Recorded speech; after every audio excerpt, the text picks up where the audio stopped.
مفتی صاحب ایک سوال میرا یہ ہے کہ سوال میں نے شروع میں بھی رکھا تھا لیکن میں آپ سے پوچھا نہیں تھا، لیکن میں نے کہا تھا کہ اس پر بات کریں گے کہ ہم کون سی ایسی کنڈیشنز ہیں ٹو بی فالوڈ کہ بھائی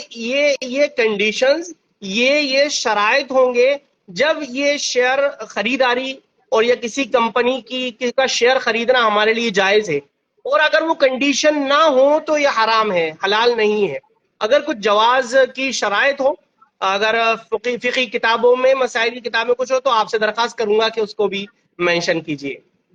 جیسے کہ ہم نے تھوڑی دیر پہلے ہی جانا تھا کہ جی شیئر کے جو خریداری کا مرحلہ ہوتا وہ دو ہوتا۔ ایک تو آئی پی او، انیشیل پبلک آفرنگ، کمپنی کی بنیاد پڑتی، کمپنی رجسٹر ہوتی، اس کے بعد کمپنی کے شیئر کو خریدا جاتا۔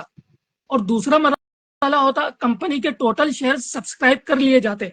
انویسٹر اس کو خرید لیتے۔ اب کوئی جی انویسٹر اس کو فروخت کرنا چاہتا ہے